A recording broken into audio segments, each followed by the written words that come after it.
So Canelo's going to be ready for that when you switch or you switch back. So that's a dynamic that Canelo has taken away or has at least almost canceled out a little bit. Does Crawford become an all-time great if he either stops or defeats Canelo? If he stops Canelo, he definitely becomes an all-time great. Number one pound for pound as well? Right now, yes. Yep. And if he beats him, he also is number one pound for pound right now.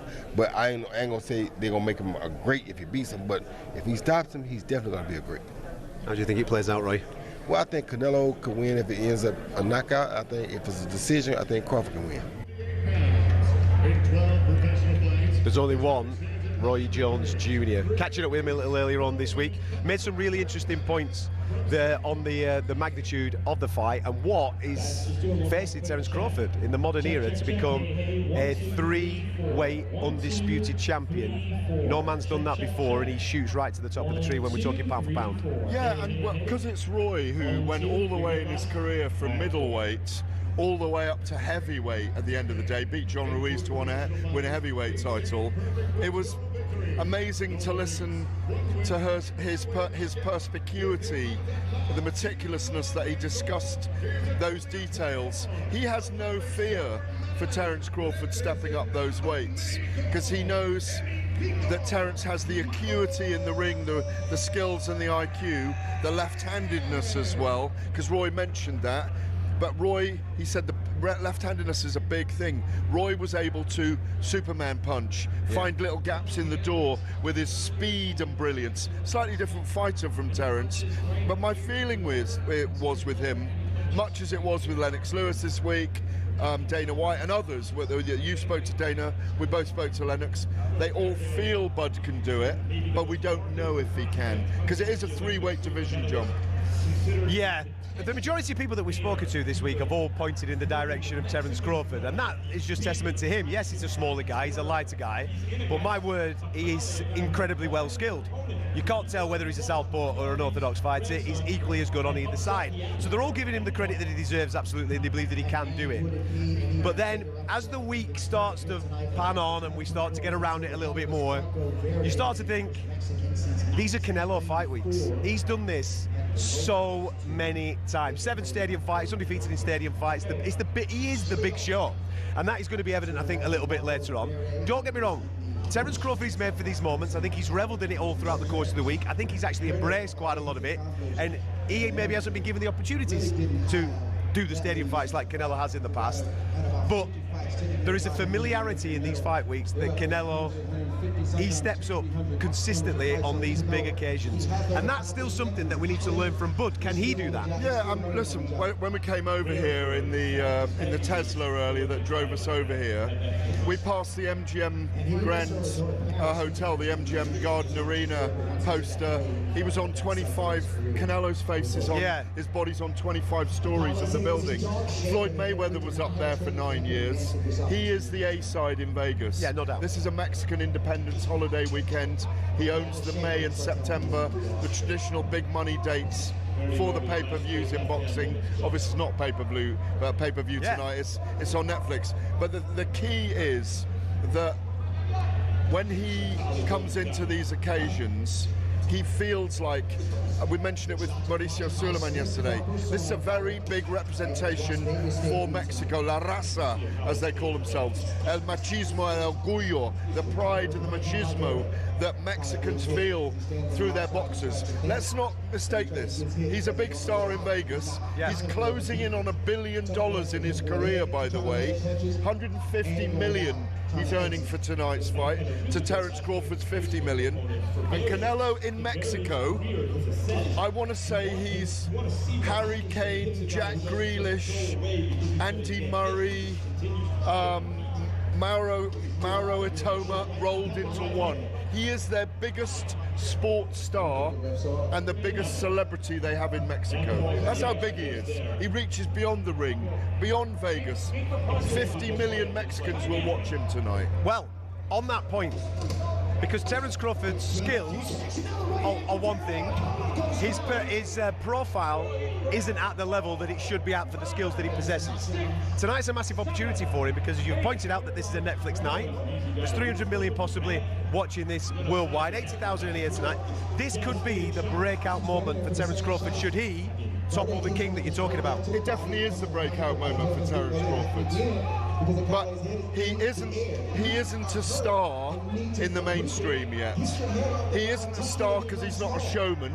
He's a technician. He's a humble, hungry fighter. He isn't a guy given to wild conversations, or he always keeps it very cool, very humble. We've known him a long time. I've known him since he came to Scotland to beat Ricky Burns as a lightweight. He's never gone Hollywood, and he never will. And this is what makes him great as well. But what he does have, it's like when you talk about with Artur Beterbiev and Dimitri Bivol, two absolutely brilliant boxers, but they haven't crossed over to the mainstream. And we know that was one of the greatest fights, or two fights we've seen in many years. Sometimes it takes something different. This platforms him in the mainstream. If he wins tonight, he becomes a sports star, not a mainstream crossover star. He becomes a sports star for the first time. Then we'll see more of his personality. Be interesting to see how this plays out. It's one of those that you just don't know, and that's the sign of a great fight. Canelo defending his 168 undisputed status against the two-weight undisputed champion Terence Crawford. That's all happening a little bit later on. We will talk a little bit about the undercard as well, because Callum Walsh is on this, so there's a lot of Irish interest in him, and Christian Mbili's on here as well, who's a very prominent fighter in his division. So we'll get stuck into all that throughout the course of the night. As well as that, we're going to talk heavyweights. We will talk what's going on in Belfast right now with Crocker-Donovan going at it, and we'll preview a little bit of Inoue, another pound-for-pound superstar who's fighting in Japan tomorrow. Once again, we're in the media room, so it does sound a little bit different, our show tonight. We are streaming on the Boxing Channel.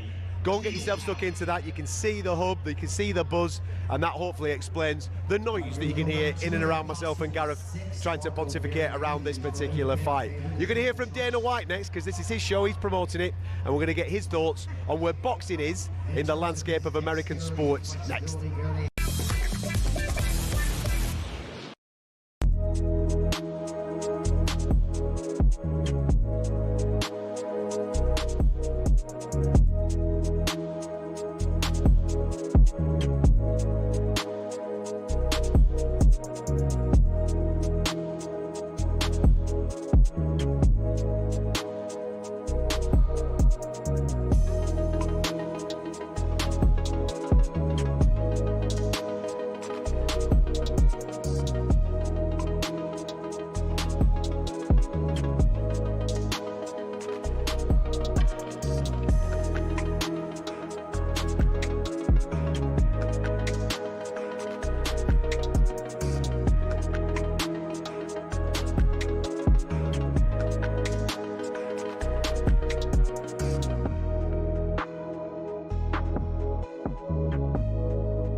Vegas. Viva Las Vegas. How I wish that there were more than. Oh, the dulcet tones of Elvis Presley, eh? Go on, son. We're in Las Vegas. Never gets on tour, mate, no. All right. They're getting a bit happy at studio now, aren't they? Like, fading in. It's DJ Inoue, he's Marco on the buttons. Thank you very much, pal. We're on the talkSPORT Boxing YouTube channel, streaming live from the Allegiant Stadium. We're in the media room ahead of Canelo Alvarez and Terence Crawford. It's very hard to do this show today, and the reason for it is because we know that there's a fight currently going on in Belfast that we're all dead interested in. Crocker-Donovan Part 2, and my word, it looks exciting. So one eye's here, one eye's there, and we're getting stuck into all the conversations that are currently going on around this super fight here in Las Vegas. I'm Adam Catterall, Gareth Davies alongside me. Tonight is a little bit of a paradigm shift in the world of boxing because a new promoter, he's not new to promoting, he's just new to promoting in boxing, Dana White, teaming up with Turki Al Sheikh to put on this event here in Las Vegas inside the football stadium. I caught up with Dana a little earlier on this week to talk about, one, the superstar status of Canelo Alvarez and the reception that he received at the weigh-in, and then the second part of that is where he currently sees boxing and how he intends to change it. Dana, good to see you again. You too. Just talk me through what you've just witnessed. Obviously, Canelo's a superstar. We've got a massive packed stadium here at the T-Mobile once again, and the crowd were going crazy. Reminiscent of maybe some other things that you've done in the past with the UFC? Yeah, I mean, it's what you would expect when you get a boxing match like this, where you have a guy who's undefeated, and he's 19-0 in title fights. He's willing to move up 2 weight classes to fight one of the greatest of all time. I mean, this is the stuff that I was just saying to these guys we've been talking about wanting to see for the last 30 years. These guys are actually doing it. The fact that he wants to go up and the fact that Canelo accepted and said, let's do it. Where does this one, for you, rank amongst all the big ones that you've done in the past with the UFC and even the crossover one with McGregor and Mayweather? Yeah, well, you know, it's like I gotta go back to Captain Negative over here. Just like all the smack talk and all the guys that, you know, I've been doing this for 25 years, all the stuff that people say. There's no doubt I've accomplished a lot and I've done big things and done big fights, but now I have to go prove myself in a new market. In a new world. But when you think about the top 3 biggest fights of all time, which is Mayweather, Pacquiao, Mayweather, McGregor, and now this fight, I've been a part of 2 of them. Say what you want. Go, fire away. This is a fact. But for you personally, where does it rank? Obviously, Canelo, Crawford. It's another fight for me. It's another fight for me. Obviously, for this to be my first real boxing match with 2 real boxers that are, you know, absolute legends in the sport, yeah, it's awesome. The challenge is obviously trying to recreate that regularly with other fighters connected. Whenever I come over to the States, I kind of get the feeling that maybe the audience is disengaged a little bit with boxing over the last 10 to 20 years. 100%. So, and it's what everybody says, whether it's the Eddie Hearns or the, you know, Sheikh Turkey or any of them. America's a different market. It's a tough market to figure out. You know what I mean? It is definitely fizzled out over here over the last several years. So, listen, right now, again, nobody has a television deal, right? DAZN's doing some fights, but I will have a television deal. I'll figure it out, and I will announce it ASAP, and I will start my thing in 2026, and boxing will be on television regularly now in the United States. Give me a 3-point plan of how we get boxing to the levels that it was in the 1990s, for example, when I was a young man tuning into the big shows. I mean, what's different than what I've done in the last 25 years with the UFC? The difference is, not only was it not allowed on TV, it wasn't allowed on pay-per-view. And it was illegal in some states. So, power slap, everybody laughed at this, that. This next year in 2026, I am going to do 43 UFC events. I'm going to do 12 UFC BJJ events. I'm going to do 12 power slap events. I'm going to do 12 to 16 boxing events. Am I missing anything? I mean, You're busy. This is what this is what we do. The commission just told me when I was walking back, this is the best run boxing event they've seen in a very long time. Well, production's your thing. So well, not just the production, everything from PR to production to running the back of the house, the whole deal. A lot of interesting points there from Dana White. The full interview is available on the talkSPORT Boxing YouTube channel. Go and check it out. First and foremost, I'll pick up on him. The challenge for him is recreating on a general basis what we're hopefully going to experience here tonight. Is that possible to do? We're dealing with superstar in Canelo, so he's always going to bring the crowd out. Can Dana, can Turki Al-Sheikh teaming up together, can they recreate tonight further down the line on multiple occasions? Yeah, well, he's right. America is a very difficult place to figure out where boxing sits in the sporting landscape, certainly the mainstream sporting landscape at the moment. But what he has got, he's just signed a 5-year, $7 billion deal with Paramount, no pay-per-views. So he's got a platform, as he said there, that no other promoter in boxing has got a broadcast platform in America at the moment. DAZN is a streaming platform. Obviously, Oscar De La Hoya's on there with Eddie Hearn and Frank Warren, 3 big organisations. Yeah. Top Rank and Bob Arum just finished their ESPN deal. Inoue fights on Facebook around the world tomorrow night because there's no American TV deal. So it's almost like they get to start at ground zero together, and you've got Turki Al-Sheikh, who literally, the Saudi government and the Saudi ambassador, if you like, for entertainment and fight sports, they've literally got billions they could invest. You've got a very powerful promoter in America in Dana White, who has great acuity in the market. He knows it's not, and you can tell what he's saying there, he knows it's not an overnight fix, but he just listed to you 12 slab events, 16 of these, 18 contender series event, blah, blah, blah. He is going to have a very busy couple of years. All this is tonight, I say all it is, this is the flagship beginning. You mentioned paradigm shift. This is the start, if they can shift the paradigm. We talk about, we've had discussions, disputes all week about is boxing broken or not. I don't call it broken, I call it peaks and troughs. They've got to find the right peaks and the right troughs and evade the troughs over the next couple of years. Deontay Wilder, remember, I go back in time to Mike Tyson here, Floyd Mayweather here, Manny Pacquiao here, but by the time Deontay Wilder came, America was slumbering with boxing, and he was never a star, and he should have been. Tyson Fury became the star here. Yeah. And I think they've got enough personnel in the boxing divisions to create big names, and they'll have to bottom up and top down. Is that the thing then for you, that they've got to create those stars? And that's what he's been talking about throughout the course of the week, hasn't he, Dana?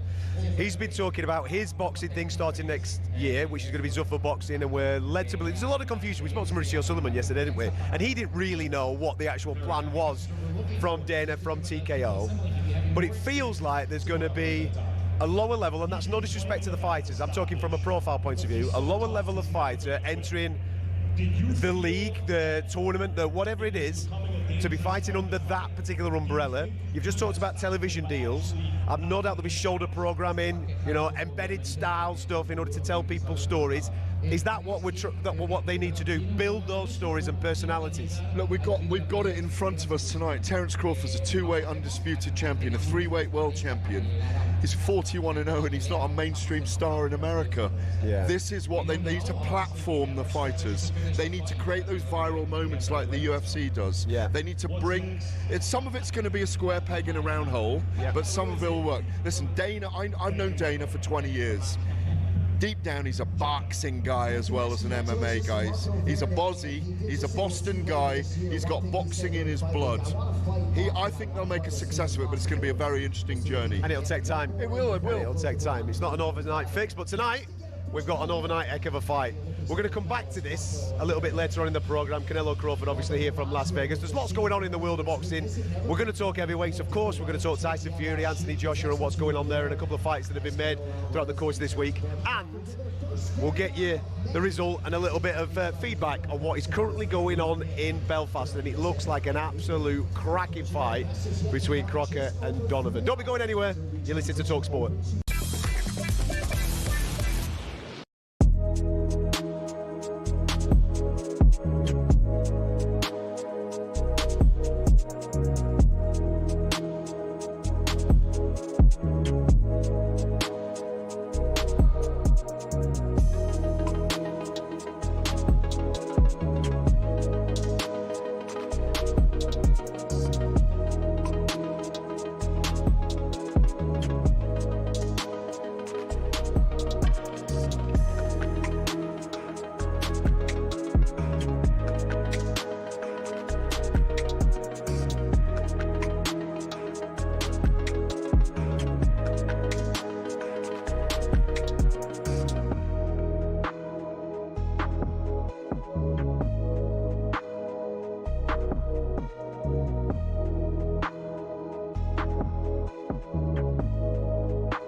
When Sir Jim Ratcliffe took control of footballing operations at United, the Manchester-born billionaire was somewhat welcomed in as a homegrown hero, ready to save the club from the dark days of the Glazers. But in just 12 months, he became a punch bag for many fans. So what happened? Let's take a look and you can decide for yourself. The important context here is that over the last 3 years, the club has lost over 300 million quid. And from day dot, Ratcliffe committed to fixing this, which of course is the right thing for the club. But what seemed to get fans' backs up is the way Sir Jim Ratcliffe, accompanied by Sir Dave Brailsford, went about it. For example, talkSPORT understands their lunch options at the Carrington canteen have been reduced to just soup and sandwiches, which the higher-ups at the club say will save them 1 million quid a year.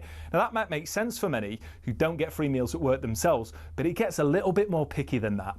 It was reported that after staff brought some stationery, they were ordered to send sellotape back because it wasn't considered essential. The reward for being Steward of the Week used to be 50 quid, but that was scrapped and replaced by a paper certificate. And such is the grip Ratcliffe has on spending, he reportedly scrapped company credit cards, meaning some staff racking up hundreds of pounds worth of expenses and spending weeks out of pocket waiting to be reimbursed. But it's not just the stingy decisions around the amount of tea bags in the cafeteria. In 2024 alone, Ratcliffe oversaw 250 redundancies and more were announced at the beginning of 2025. Now, while there are people who acknowledge that United staff numbers are overinflated, it's the optics which aren't great. Because while all this has been going on, Casemiro's getting paid 350 grand a week, and the club forked out 14 million quid getting rid of Eric Ten Hag and Dan Ashworth. But United fans' rage doesn't just stop here at the cuts. Ratcliffe's unpopular decision to introduce a flat ticket price of 66 quid for every fan, even children, certainly did not go down well. For fans, it feels like the very foundation of the club's support is being attacked for the sake of making marginal financial gains. But Ratcliffe has backed it, saying if you shy away from difficult decisions, then nothing is going to change. And time will tell whether these measures will improve operations at the club and help drag standards up on the pitch. But one thing's for sure, his first year wasn't exactly a charm offensive, and there's still a long way to go for United to be back to where many say they belong.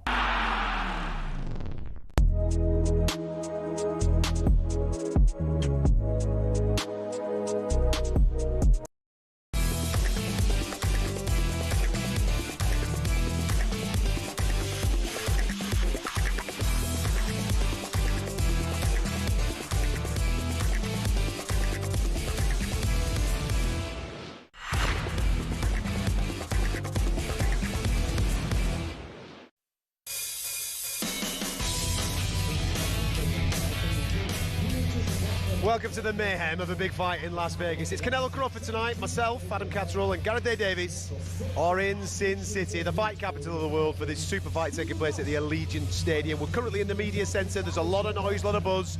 The world's media has descended on America for this super fight coming a little bit later on. We've got lots to talk about from the world of sport. In the next hour, we're going to get stuck into what's coming up tomorrow with Inoue challenging Akhmadaliev for the super bantamweight undisputed crown, and of course we're going to talk a little bit about heavyweights. If you want to get involved, you can do. We're all over social media and the telephone lines are well and truly open. Now then, Gareth, let's talk heavyweight, shall we? I know that it's pretty difficult to get across everything when we're doing a fight week out here in Las Vegas, getting all things Saul Canelo Alvarez. But I don't think it will have gone past you with what Anthony Joshua put out on his social media this week. Let me paraphrase it. He was heaping praise on Josie Parker and heaping praise on Fabio Wardley. Those two boys are going to be getting it on very, very soon. But after heaping praise on them, he started to turn on Tyson Fury.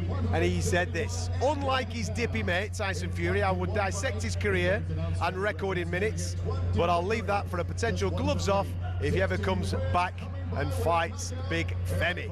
To my supporters, I'll be back to lace up the boots and the gloves sooner rather than later, hopefully punching Fury's head in and dancing around his flicker jab with ease. Now, off the back of that, I've seen a few interviews with Eddie Hearn, who's been talking about that comeback, and he's kind of referring or alluding to the fact that Joshua won't be back until the start of 2026. So we're not going to see him now for the rest of the year.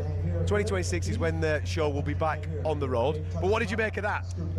Well, it was out of character for him to talk in that way. I liked it though, mate. No, hang on, yeah, I was exactly the same. Out of character, but I really liked it. I'm not sure Tyson Fury liked it, as far as I heard, because there are talks going on in the background, very serious talks. I've spoken to the teams. It is going on. It looks like a summer fight next year, right, with a warm-up fight for them both each. Anthony Joshua fights in Ghana. Can I ask you something? Oh, yeah. Sorry.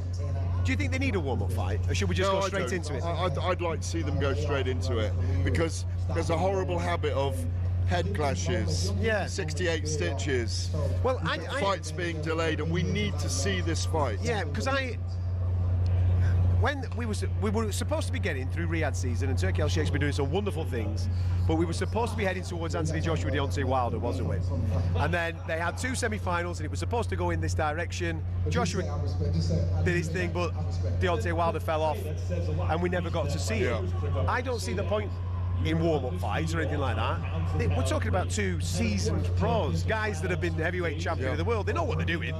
Just get the fight on. And commercially, it's still one of the biggest, if not the biggest fight in the world. Maybe not as big as this one because of the money that's being poured into this. But my understanding is the Saudi Arabians are interested in that fight. It's a very big fight to bookend an era of heavyweight boxing in the UK with these 2 guys, or in the world as well, with these 2 guys having been on a similar parabola but never crossing, although they nearly did 4 or 5 times for at least 5 years. Arbitration did us, mate. It did, but you know, look, we've never got Anthony Joshua against Deontay Wilder. My feeling was stick him on this one as a warm-up fight. Joshua against Deontay Wilder tonight. We'd have been very excited about it all week as a chief support or co-main event. I agree with you. I think they should be signing up this fight for March onwards next year, because it could have a horrible habit of going in the wrong direction, and if they both have a warm-up fight, which I think they are going to do, could give us a horrible curveball. So, warm-up fight, what, first quarter of the year, heading towards the summer for these 2 to do it? Well, Joshua's being kind of teased this event in January or February. It's not completely sealed yet in Ghana. Right, okay. And Eddie Hearn has been open that they're talking about that. Tyson Fury's going to have one either at the end of this year or early next year as well, and they're looking at a summer fight. We all want it at Wembley Stadium. Yeah. But don't be surprised if Riyadh seasoned and the Saudi Arabians buy the fight out, because they know the Brits will travel and the Brits will watch it. And we might moan and groan that it's not at Wembley Stadium. It should be there, because 100,000 tickets would be like gold dust. Yeah. And it does bookend the era. It is. Listen, it's a fight that absolutely has to happen at Wembley Stadium. I think if it happens anywhere else, it will. It'll take the shine off it.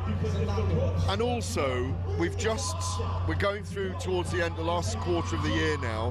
First year, we talked about this the other day, you and I, in 14 years, that we haven't had either a Tyson Fury or an Anthony Joshua fight in a year, and I think we've missed them. But I understand what you're saying. Are you talking now from a profile point of view, a character point of view, From the size point of view? fights that they bring, the size of the event, the amount of people, the mainstream that follows Anthony Joshua because of his Olympic success and thereafter, the fact that Tyson Fury is a household name, his Netflix series, his boxing, the personality, the showbiz he brings to the sport. They could have put Anthony, just after Fury's trilogy with Deontay Wilder, you could literally put Anthony Joshua against Tyson Fury in Vegas, and it would have been a massive event. Yeah, because the Brits would have travelled for that. Yeah, just on what you said a moment or 2 ago, I'm really excited by the heavyweight division right now, and I'm bang into it. Obviously. So it's champagne, not beer, at the moment. Yeah, we're on champagne, mate, because Moses Atama's looking absolutely fantastic. I think Fabio Wardley has exceeded my expectations. Joseph Parker's had this wonderful resurgence. Ajit Kabayel has been that sleeping giant coming through and really causing a bit of a stir. And there's also some other good domestic knocks as well, even to the level, and this is no disrespect to him, even to the level of Dave Allen. It's like, I think there's a lot to talk about at heavyweight. There's a lot of excitement there. There's some new talent coming through. Yes, they are the old guard, and I know what you're saying regarding the commerciality of stuff. Nothing's ever going to replace that trilogy, for me anyway, from a guy that was covering fight sports. Nothing's ever going to replace that trilogy of Fury Wilder. We got to do all 3 fights. It was awesome to travel the world and go to those particular fights. I agree that that fight needs to happen just to rubber stamp it, but I'm going to be brutally honest. If it doesn't happen, I don't think I'm going to be too fussed because of what is currently going on in the heavyweight division. There's a lot to get excited about. Yeah, but what happens is when that fight doesn't happen, rather like we talk about with Lennox Lewis and Riddick Bowe, what if? And that wasn't as big as this is, because they never fought, remember, they fought in the Olympics, they never fought as professionals. I'm saying this, in 20 years' time, I think those two will regret they never did it, even though it's a bragging rights fight for them, and one guy falls and one guy rises. You're talking Fury Joshua now? Yeah, Fury Joshua. That they will regret it financially. They will regret it that they didn't bookend the era. And we'll always have the debate, what if? You might say, no, Joshua outpoints him, or Joshua knocks Fury out. I might say, no, Fury plays with Joshua and knocks him out after 7 or 8 rounds. We will just have that debate in bars forever, because, and this is back to Dana White, you don't want to say, what if they had fought? You want to say, what happened when they fought? And then it's there in history. It's like this tonight, just to bring it on the round. These two, this was a fantasy fight 2 years ago. When Terence Crawford beat Errol Spence, this became a fantasy fight. I was one of the first to call for it in my writings in the Telegraph and on air, because Terence Crawford needed the ultimate test. When you look at the history of the sport, when fantasy fights happen, when Sugar Ray Leonard fought Marvin Hagler, and that's comparison to this, comparable, 2-weight division mix, the lighter guy coming through and winning the fight, becoming a legend forever. Sugar Ray's greatest victory for me is the one against Marvin Hagler. He stepped up, the hand speed, the acuity, all those things, the technical skills. I don't want to say what if with Fury and Joshua. I want to say that's what happened. No, I completely agree with you. I don't want to say what if, but if it doesn't happen, because of the state, I don't agree. Because of the landscape right now, I'm really into what's going on. Most of the time, it excites the living daylights out of me. It still adds to this era. I would still watch Anthony Joshua and Deontay Wilder as well. Yeah, because I want to see it. Mate, I want to see it. I would absolutely watch it. I want to be there, right? All those things. But it's not like I have this nagging thing inside me where that absolutely has to happen. Because of Atauma, because of Parker, because of the heavyweights right now, I'm like, there's other fights that absolutely have to happen. Let me put it this way. It doesn't reflect well on the heavyweight division if those two don't step in a ring together. It doesn't reflect well on the heavyweight division that they haven't already stepped in a heavyweight ring together. I think the last bit of what you just said there is absolutely bang on. It doesn't reflect well on them. It doesn't reflect well on the people that look after him. It doesn't look. That's where boxing's a little bit broken. Absolutely. And hopefully we are now getting to a stage where we're getting the things that we want to see, and we're getting them when they're supposed to happen.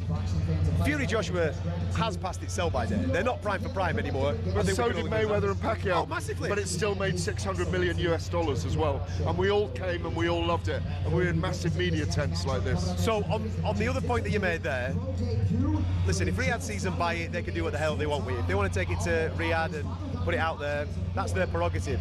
But I think it takes a little bit of the shine off if it's not at Wembley Stadium. It is, and weirdly, the first time they were going to fight and it was signed, it was a fight in Saudi and then one back at Wembley, wasn't it? Yeah, that's what it was supposed to be. Yeah, in the beginning, 25 years ago. So maybe they'll repeat that, eh? Maybe they'll repeat that. Anyway, watch this space, because you know me, I'll believe it when I see it, that particular fight. I'm not going to get overly excited as of yet. When they start making the ring walks, then I'll tell you that the fight's on. Anyway, that's all still to come. We're in Las Vegas, that's why it's a little bit noisy. We're in the media centre here at the Allegiant Stadium, ahead of Saul Canelo Alvarez taking on Terence Crawford.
We're in Las Vegas for Canelo versus Crawford. I'm Adam Catterall. Gareth Davies is alongside me.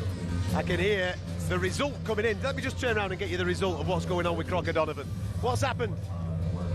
We got a split decision. See, this is the beauty of being right in the hub of the media room. You've got people watching fights that are taking place in Belfast right now. We're currently live on the talkSPORT Boxing YouTube channel. Have we got it? The dulcet tones of Nick Peet there in the background. Congratulations to Lewis Crocker getting the victory over Paddy Donovan on a split decision. We'll talk about that a little bit more later on in the show. We've just been speaking about heavyweights, Gareth. And obviously talking about the prospect of maybe seeing Anthony Joshua and Tyson Fury finally. One thing that we absolutely are seeing, and we're absolutely seeing it on British soil, is the fight between Joseph Parker and Fabio Wardley. Fantastic fight. I think it's really going to capture the imagination of the fans. What's your initial thoughts when they announced this one? Really good fight. Really excited about it straight away. Great matchmaking. Very dangerous puncher in Fabio Wardley, who doesn't have the boxing skills of Joseph Parker. It's Joseph Parker's fight to lose, but I could see him being knocked out just as I could Joseph Parker outboxing Fabio Wardley. It's good that we got two interim champions fighting each other now.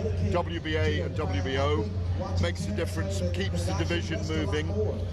Everyone's giving Alexander Usyk leeway at the moment. He's just done 2 undisputed fights. Should we? No, I said everyone is. Yeah, but should we? No, not really. Not really, because but this is if you want to keep the division moving, this is why there aren't undisputed champions for a long period of time, because they'd have to fight 4 times a year to keep defending all those belts. Klitschko tried it for many years. Vladimir Klitschko only managed with 3 of the belts, while his brother had the WBC, Vitaly, and they managed to reign for 7-8 years while the division slumbered, because there was no one to match him till Fury in 2015. I think, you know, back to this fight, Wardley and Parker, it's good that they're taking the risk, because the winner is in position to fight Alexander Usyk, which should be in the first third of next year. Yeah. Listen, my thoughts on this are, Usyk's been magnificent at heavyweights, hasn't he? He's fought Fury twice, Joshua twice, Dubois twice, beaten them all. And they're what you would say are the premier guys in this particular division as it stands right now. So he's taken care of them. Now, of course, you have this situation where Joseph Parker has been called as the WBO mandatory, and that was supposed to happen. But then the leeway has been given to Usyk, extensions, more days, all these types of things. Now, here's my stance on Usyk as a fighter is he has absolutely earned the right to do what the heck he wants to do, all right? But the sanctioning bodies have to pull the finger out. They've made the order of the WBO belt, and therefore they have to take it off him if he doesn't want to fight the mandatory challenger, who is Joseph Parker. And then this fight between Parker and Wardley is for the WBO championship, because as you're talking there, movement. I've seen a few people giving Usyk a little bit of abuse for the decision to not obviously get straight back to action. My, not anger, but this frustration isn't with Usyk, it's with the WBO. Why are we messing about? Move the division on. Parker deserves to fight for a world title, as does Wardley, 2 interim lads. The fight is brilliant. Brilliant matchmaking, makes an awful lot of sense. Give it the worth that it deserves. Give it the world title. Maybe, but you know, we have this discussion, you and I, week in, week out, year in, year out. You can't force the facts that you can't force one champion in every weight division with those 4 belts. At times you get an undisputed champion that holds them all. The WBO don't want to give up that belt as much as the other 3 sanctioning bodies that Alexander Usyk holds, because he's the key to the kingdom right now. Yeah. So they all want him to defend that belt against their champions. I think what they should have done... And Gareth alluded to sanctioning fees there, because they get their 3% off an Usyk fight, which is a lot more than a Parker fight. Exactly. And what they could have done is said, no, Alexander, make a date to fight Joseph Parker and sign the deal. That's what, and you're right in your frustration, because that's what they should be doing behind the scenes, is saying, do the business, we'll give you another 6, they're giving him 90 days. with his medical note, with his bad back, even though he's still a brilliant dancer. Listen, he can do what he wants, but it comes down to the sanctioning body for me. But it's part of the culture of boxing, and these are things that we tacitly accept that may change with Dana White and Turkey Al-Sheikh, but they're going to be an additional sanctioning body for the sport. So, you know, with the Unified Boxing Organisation belts they're going to create, and we've got the Ring magazine, so we've got 6 belts really. And look, the key to it is we've got a really good heavyweight fight between 2 of the top 10 in the world, maybe the number 3 or 4 against the number 9, number 8. So it's a really good fight stylistically as well, and I think once this fight's over, I think Usyk will be there, and I think they'll make the fight next. Do you? That is what I was going to ask you either next. that, or he sits around and he's still biding time and making a decision on what he wants to do next. You see, I don't. This is what I mean about the sanctioning body situation, because if he's not going to do it now, why would he do it next year? Do you know what I mean? If he isn't going to take the fight now and get on with the Josie Parker fight or make a date, why would he change his mind next year? Well, because there were talks about a 3rd fight with Tyson Fury in the background. There's talks of whether he fights Moses Talma next year, whether it really happens or not. He probably wants his body to heal after a very hard year. They were 24 very hard rounds against Tyson Fury at the age of 38. He's enjoying his success. He's a much-loved man in the sports and political world and the social world for the things that he's done for his country, his residents, how he carries himself. He has earned the right, and the whole world's giving him that right, so he's taking advantage of it. That's what I mean. Of course, I don't blame Usyk whatsoever. They've provided a set of rules and he's taken advantage of those rules. I ran into Gustavo Olivieri just out there just now as the president of the WBO. Who was standing next to him? Daryl Peebles of the IBF. Who was there as well? Paco Valcarcel, the old president of the WBO. And they're all pals. But what they need to do is get the old pals act right and work together. Mauricio Suleiman of the WBC, who we were with last night at the Undisputed gaming function, he's tried several times. He's told me to get all 4 of them really working in tandem, but they work sometimes and they fall out with each other because they're all separate entities. It's part of the fascination of the nuance of the politics of boxing. I don't think, my friend, it'll ever change. On that, whilst we're talking about heavyweights and this particular fight that we're all excited about between Parker Wardle, which is coming up at the end of October, I saw something yesterday that there's a real possibility that Moses Atama's next fight could be an IBF eliminator. So this really creates a really interesting situation. So you've got the WBO situation where Josie Parker and is a premier guy. The WBA is obviously at the moment Fabio Wardle. That'll probably relinquish once they've sorted their differences out when they have their fight. You've got Caballero, who's an interim champion with the WBC. Maybe that's a Lawrence Okoli fight because he's highly placed with the WBC. And if Moses Atama's going down the IBF route, we could end up in a situation where Moses Atama becomes mandated by the IBF. Because one thing that, listen, I have a go at sanctioning bodies all the time, Gareth, right? One thing that I will say about the IBF, they stick to their calendar, they stick to their rules and regulations. And their 16-day rule about they'll strip you of the title. And when they call it, they don't mess about with it. So if Moses Atama gets himself in a position, I would imagine that he's probably got till maybe May of next year, because obviously Dubois was the champion with the IBF, and he's already fought Usyk. So you would say, what, 12 months from now, May time that is, Moses Atama could be mandated to fight the IBF champion. Yeah, well, I know what's going on in the background with all of this. Let's have it then. The IBF, by the way, if you were putting it in context historically, that's the Americas title. That they are the American organisation, both based on the East Coast, Jersey.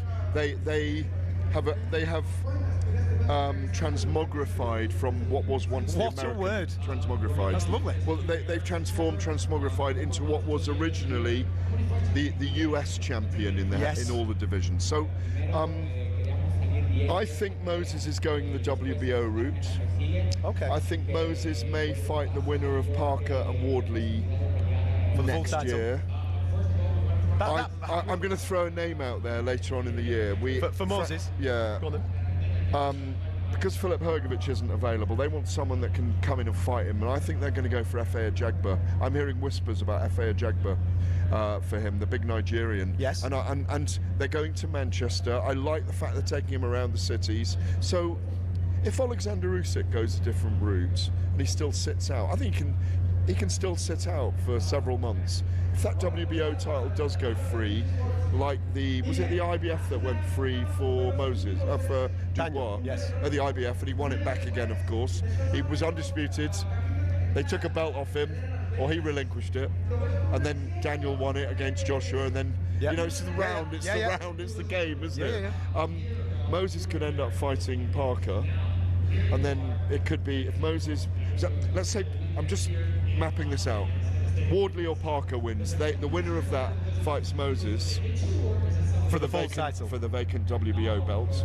If Moses beats, let's say, an Efe Ajagba later on in the year as well, and then in the summer of next year, late summer, when we're going to have Anthony Joshua and Tyson Fury, we also get, if Moses has won by then, we might even get Moses against Alexander Usyk. Listen, I think... Do you like it? I do. I like everything that you've just said there. We mustn't forget, though, Ajit Kabayel in this conversation as well. I know that we're Brit heavy and we love our British fighters. He's fighting in Germany very soon. But absolutely, he's not announced yet, is it? But he is going to be. He's earned the right as well to be absolutely in this conversation, and even maybe pushing himself forward for a fight with Alexander Usyk. But again, this comes back to the point that I was making maybe 15, 20 minutes ago on the programme. Look at the way that your face lights up when you're talking about all that. Not one mention of Tyson Fury, apart from the Anthony Joshua fight, and not one mention. But that just bolsters and enhances the summer if they fight as well. Of course, but the excitement around all you were saying there, I was like, that's a great fight, that's a great fight. The names that you were mentioning, young, fresh, going for it, all in great form type of fighters. The heavyweight division's in a really good spot right now. It is. I like the fact that Fabio's come forward. I like the coming in his career. I like the fact that Moses is there as our standard bearer for the next generation. I want to throw in there as well, Ajit Kabayel. I can't reveal the name, I'll let them reveal it. He's going to fight a top 10 guy in Germany by the time the year is out. Good. Top 10 in the WBA list. I'm not going to say, but he's there in the top 10. I can see him right now. Okay. But that's all good. Good matchups. This is the thing that we've been speaking about. Heavyweight division is on fire. Turki Al-Sheikh put, I think, close. I tried to calculate this. In all the things he did, all those events in Saudi Arabia, I think it's close to $1 billion he's put into so far into it. And I think we're in an amazing place. We're in boxing in many ways. Frank Warren says it very often. Heavyweight division's on fire. He's going to say that. He's got 8 of the top 12.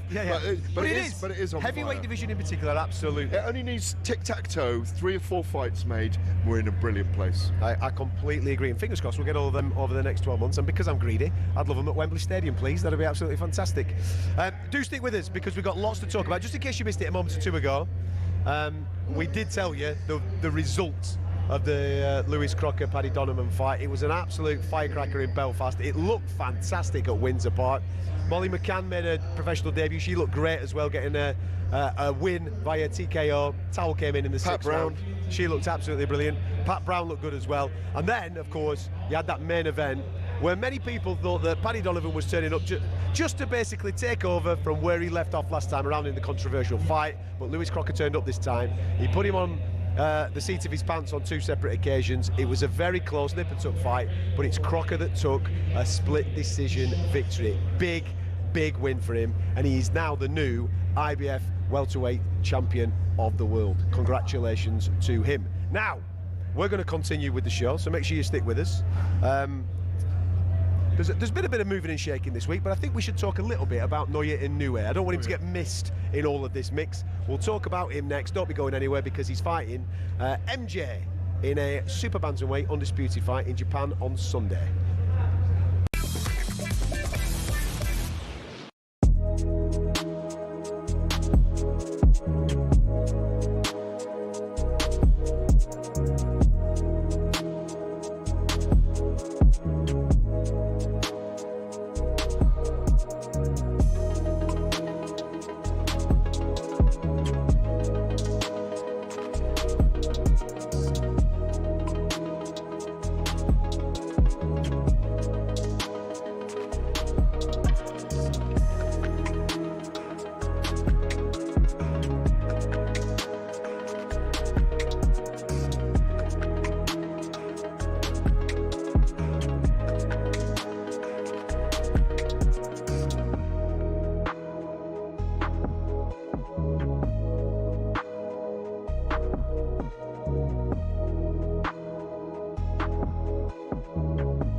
Dancing away to a little bit of 90s, 70s classics. Normally we've got the trance on a Saturday night, haven't we? You're normally getting down to a little bit of Gat Decor and Passion.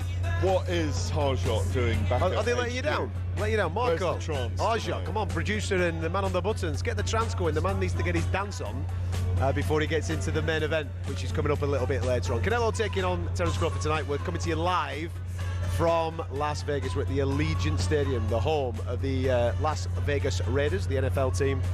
Looking forward to getting in the stadium with 80,000 fans to celebrate this super fight tonight, and it could go either way. More preview on that coming up a little bit later on in the programme. There's also a super fight going on in Japan this weekend because Naoya Inoue, another man that we can name as one of the pound-for-pound best on the planet, is taking on Murjan Akhmadaliev, MJ for short, in a super bantamweight undisputed clash, which I'm extremely excited about. Inoue sells out the theatres and the arenas in Japan, and it's MJ's turn to try and topple the king. All set for an absolute cracking fight. You okay? I can still hear the music in the back of my ears. That's Can you? all. I think somebody's playing some music over there, mate. That's what it is. You just always have music going on in your head. That's what it is, mate. Firstly, as a fight, I think this has been talked about for a period of time. He's come under a little bit of criticism, actually, as Inoue, hasn't he, regarding the opponents that he's been facing of recent times. Don't want to disrespect anybody, but we've been talking about the possibility of this for a bit. Eddie Hearn's been very vocal about it, and we finally got to the point now where it has been made. It's the right fight for the division, and I think we're in for another cracker. Fight fans don't know where to look this weekend because there's super fight after super fight just flooding the channels. I say that because that is the overriding big story with this fight. It's on Facebook. Now, that might seem a good thing for a lot of fight fans because of the accessibility to it, but I think it's an absolute travesty that we don't have an over-the-top broadcaster, worldwide this is, for a man of Naoya Inoue's stature. Well, but at home, it's in, I'll just bring up the facts here, the IG Arena, new arena in Nagoya. There's a huge audience coming for him in Japan tonight, 55,000 people watching fight. Yes, there were some complaints to go over what you're saying about the opponents, TJ Doheny, Ramon Cardenas, that there wasn't the people that were stretching him. But come on, this is a guy that's knocked out, not your fault, but that's knocked out 27 guys out of his 30 victims in a ring, never been defeated. The television scenario is a very unusual one. Obviously, Murjan Akhmadaliev, the Uzbek, is a brilliant opponent. Stylistically, this is going to be an amazing fight because it's going to be a war. Because Naoya Inoue can't stop himself. He doesn't mind getting knocked down and getting up and coming back, and it wakes him up, and he likes the risk and reward. So this guy's a challenge for him. This will be an all-out war on Facebook for all of us around the world, apart from in Japan. What do you make of that? Well, it's just what it is. Top-ranked Bob Arum don't have a deal at the moment. They've just done a 5-year comprehensive deal, as they did with Sky Sports and ESPN here in America, that was based on the beginnings of Tyson Fury in America and that whole era, the last 5 years. Bob's very experienced. He's 92 years young. He's been promoting since Muhammad Ali. They will find a way through this. We are at this caveat in America with TV deals, as we mentioned at the top of the show, where Paramount have signed up the UFC and WWE, $7 billion dollar deal over 5 years, $1.4 billion a year. There will be the caveats and the avenues. They might have to go with Amazon, as Al Heyman has done with his Premier Boxing Champions. Bob Arum may have to do a deal with Netflix and just do big fights. So it's a shame that Akhmadaliev and Naoya Inoue is not on Netflix tomorrow. Well, is it worrying? I mean, is that the sign? When I'm talking about the audiences being disengaged with the sport here in America, that surely is a massive sign. If TV channels aren't mopping up something It's not an American fight. Yes, no, but that's not where I was going. If TV channels are not mopping up Top Rank as a promoter and the fights that they provide, that's surely a worrying sign. They are talking to a couple of broadcasters behind the scenes. Obviously, I have ears with them, and I can't reveal who they are, and they're very tight-lipped about it at the moment. They've got a massive resonance in the sport going back 60 years. So I just think it's the imperfect storm that they've walked into at the moment, where there's no Showtime on boxing anymore, there's no HBO anymore, there's no Fox doing boxing anymore. So their stable is a group of young fighters just coming through, they've just got to iron their way through it. It's taking them time. As you were talking about the amount of channels that used to cover boxing in the United States that no longer do, I then started thinking about England. There's no boxing on Sky Sports anymore. There's no boxing on TNT Sports anymore. The major providers for sports, visually, apart from ourselves here, of course, in the UK, everything has gone to the zone on the app. What streaming services now? But that makes it niche. That makes it very niche. I don't think it does. It depends where they are. Who would have thought that the biggest fight in America, I know people say it was Mayweather and Pacquiao, but they were past their prime. The biggest prime fight, in my view, since Oscar De La Hoya and Floyd Mayweather in 2007, I think that's what this is, and it was record-breaking at the time, would be promoted by the world's leading cage fighting organisation, MMA organisation in the UFC, and would be on a TV series streaming service in Netflix. There's a reason, 300 million subscribers. Yes. Amazon, 500 million subscribers. The streaming services are the future. That's why DAZN is, even though they don't have those kind of numbers, one day it wouldn't surprise me if DAZN is called Damazon. Or it wouldn't surprise me if they get bought out by one of these bigger services. Yeah. Because you've got a ready-made audience. That's why I had 110 million people rubbernecked to watch Mike Tyson against Jake Paul. That would never have done those numbers on a traditional sports platform. Listen, what you pointed out there, right? Netflix, their selling point isn't sport, is it? People are going there for TV shows, films, all these types of things. So therefore, it's a casual sports audience. That's great.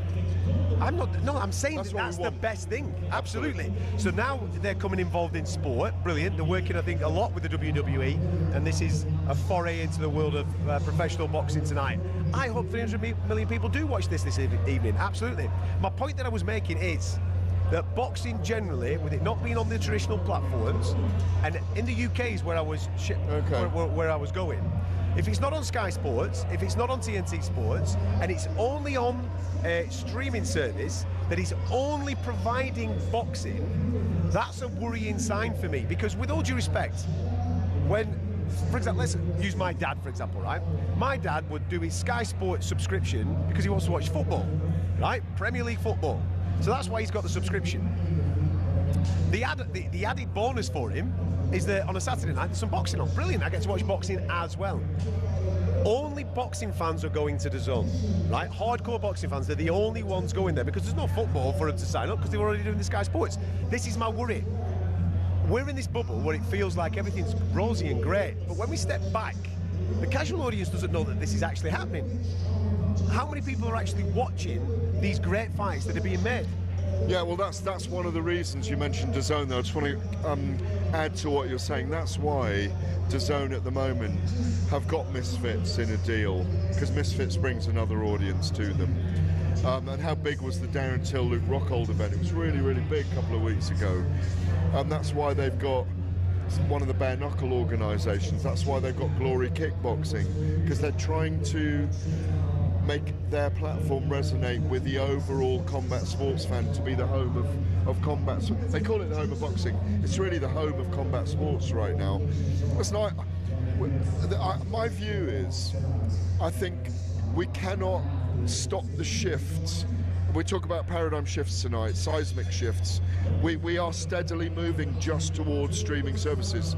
Fight TV here in America has been big over the last 5-6 years. Triller, they're all these services. But that's a music platform. You're talking about general mainstream platforms. The Zone is not. No, but it's been around 7 years now. Eddie Hearn and Matchroom profited to $1 billion, $125 million a year for 7 years, and they've tried to grow it out globally, haven't they? It's not quite there yet. There's an investment from the Saudis, from Turkey Al Sheikh in DAZN, we understand. Rupert Murdoch owns a percentage of DAZN. Obviously, Len Blavatnik is the 80% owner of whatever it is, a Perform Group. It's all, they're building, we're moving. It doesn't worry me. because it's still happening. As long as you find the right superstars and the right matchup at any time with boxing, you will get a big audience to come to it. As long as it's still happening, we're okay. That's what I mean. How is it sustainable if people aren't watching? That was kind of where I was going with the conversation. Well, it's like when you say it worries me that it's on Facebook. More people will watch it on Facebook, and that's fair, than they ever would on a sports streaming that's a platform, fair point. Or on a traditional sports platform, you know, linear terrestrial sports platform. Even though Channel 4 and Channel 5 and the BBC with Ben Shalom and Boxer, well, they'll do good numbers. We didn't actually speak about Inoue there, did we? So I'll tell you what we'll do. We'll talk about him next. We'll talk about him next. Apologies, we went off on one talking about streaming platforms and, well, the audience is being disengaged and hopefully us trying to re-engage them to this fantastic sport. And tonight I think is a big moment for that, with Netflix having that massive audience, that casual audience that hopefully come and watch this super fight that's happening a little bit later on here in Las Vegas. We will now, or say next, talk about Inoue, who's fighting MJ in the super bantamweight undisputed fight. We'll get stuck into it in a moment.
This is a Gareth A. Davies request, just in case you're wondering about the musical choices this evening. I'm Adam Catterall, Gareth A. Davies alongside me. We're in Las Vegas. We are moments away from a super fight that has got the mouth watering. Canelo Alvarez taking on Terence Crawford. More preview on that coming up a little bit later on, but I promised that we would get stuck into Inoue against Murodjon Akhmadaliev, super bantamweights for the undisputed crown, happening tomorrow in Japan. So let's get stuck into the nuances of this particular fight. There's also an interesting piggyback to this with Turki Al-Sheikh speaking about Japanese boxing and what he might be planning at the back end of the year. I'll get to that in a minute. Inoue, people will have their arguments who the pound for pound number one is. Usyk, Crawford, Inoue. They are the three of this particular generation, aren't they? I agree with that order as well. Alexander Usyk, number one pound for pound right now. Inoue might have a new pound for pound number one. We might have a new one later on. if Inoue number two for me, 27 knockouts, 4 weight divisions of 30 victims. He's never lost in the ring, but he delivers as well. Terence Crawford number 3. I've got Bivol and Beterbiev at 4 and 5. I agree with Canelo being at number 8, but tonight, and that's where we will go with this, because we will get to Inoue again in a minute, but if Crawford completely outboxes Canelo or stops him, I think he goes to number 1. Yeah, he does. He deserves that. Yeah. Deserves that mantle. On Inoue, it's brilliant we got number 2, number 3, and number 8. Weekend. It's a brilliant fight against Murodjon Akhmadaliev, the Uzbekistani, or Uzbek, as some people want to say, not Uzbekistani. Brilliant young fighter. He's only lost to Marlon Tapales a couple of years back, but he comes forward. He stopped 11 of his 14 wins. This is going to be, it's just going to be an all-action super fight for me. It's the type of fight that gets me excited because of the way Inoue fights. You alluded to it before we went off on one talking about broadcasters. He does get hit.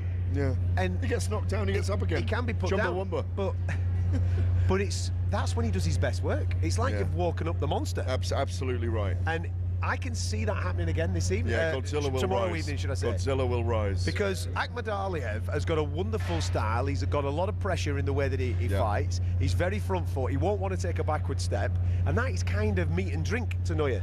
Apart from that loss to Marlon Tapales, I was just looking at the other 4 have all been TKO victories as well. He loves to come forward. He loves to destroy opponents. He's built like a brick. He's very, very fast. The Lewis Nery fight's superb. Yes, absolutely right. And I think the Japanese audience are very well educated on this. I've covered a few events in Japan. There's no silence during a round anymore over there. The audience has changed. Yeah. They're very knowledgeable and they appreciate a good fight. He really is a superstar over there. He's Japan's Canelo. Yeah, I agree. In many ways. Completely. And he's a lovely man. You know that he is a huge fan of Disneyland and he goes there with his children, his wife. He loves Aladdin, it's his favourite story. He apparently watches it over and over again. He's an extraordinary character from a dynasty in terms of having his family around him and his father. And I loved what Akhmadaliev did at the weigh-ins yesterday. He presented a traditional Uzbek cape to both Inoue and to his father, and there was no I'm not taking that now. They both put them on. They looked amazing in them. They shook hands, and they made a gentleman's agreement. They will deliver. And what I know we're over in Las Vegas tomorrow, but I love watching Inoue fight lunchtime on a Sunday in the UK. It's always great fun. It's a morning fight. I love sitting down with family, putting a big screen on and going, watch the monster. Yeah, listen, fight fans in the UK are absolutely in for a treat. Lunchtime Sunday, he gets to do his thing on Facebook, as we've just been pointing out a moment or 2 ago. Does he come through it, first and foremost? That's my first question. Does he come through the fight against MJ? So does who, sorry? Inoue. Does Inoue beat MJ? There are risks in this fight. Massive risks. There are risks in this fight. A younger, very powerful fighter. He's got a great chin, Inoue, as well. He can be hurt and come back. I think he gets an 8 or 9 round stoppage. Okay. Later in the fight, he gets a stoppage. What's the next?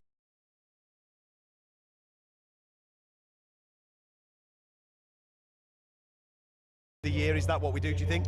Well, you just touched on it at the beginning of this section. Turki Al-Sheikh is a big fan of Inoue. He wants to fight him in Riyadh by the end of the year. Yeah. And I think they'll probably bring Junto Nakatani to fight him, I imagine, unless there's a step up to featherweight from super feather. Well, that'd be interesting, because the rumour that I heard about that card that's in and around the Christmas to New Year break in Saudi Arabia, the rumour that I heard, it was the celebration of Japanese fighters, because traditionally Japan have all their fights in and around. They have a big celebration, don't they, in New Year's Eve and all that. Boxing Day, New Year. All that. They have a big celebration. So they're basically bringing that out of Japan and taking it to Saudi Arabia. Yeah. And the rumour that I heard, it was a celebration of Japanese fighters against the rest of the world. So it'll be interesting if they do Japan on Japan in the main event, with obviously it being Inoue and Junto Nakatani. I don't think. My understanding is they haven't set the card yet, but it will depend on obviously on what happens on Sunday. Right. Either way, as you said, Turki Al-Sheikh's a massive fan of Inoue, and should he be successful against MJ, I would imagine that his next fight would be a Saudi Arabia fight. Personally, the Junto Nakatani fight for me should be taking place in Japan for the Japanese people, and let's have a big celebration of Japanese fighting. Rather like Fury and Joshua shouldn't be in Saudi, Completely but agree. the money available. Yes, I agree. And we know how they can sponsor it. We know how greatly Turki Al-Sheikh invests in those first few fights as well when he brings a new market, and it brings that market into the Saudi. Look, they're trying to conquer the world socially for the Saudi Arabian government as well, to put them out there in PR terms. So who knows? But the other thing to throw in there before we go to break is, how good would it be to see Nick Ball fight him at featherweight in December to fight Inoue? Fight a fantasy fight we've been calling for. I think I've been calling for it for 2 years already, Adam. Is the... we talk about weight divisions for a reason. He's going through the weight divisions a lot, is Neuer, of course. Is there a point where he can't do what he's been doing? I think the frailties that we saw, not frailties, but Are we getting to that point now? They have to match him very well at featherweight, in my view. That's the limit. From a British point of view, him versus Nick Ball is absolutely great stylistic. Sensational. Listen, let's not get ahead of ourselves. He's in a great fight this weekend against Akhmadaliev. So make sure you check that out. You're very lucky being at home in the UK for that. Lunchtime, before all the football gets going, back home, make sure you check that fight out, because it's an absolute cracker, and it's free. It's on Facebook, so if you've got that social media channel, you should be absolutely coincident. Just have a little bit of a search for it. You should be able to find it streaming. I think it's on the top ranked Facebook channel. Is that right? I think I've got that right. Anyway, it'll be on there for you. We are going to get stuck back into this super fight tonight, because we're littered with them.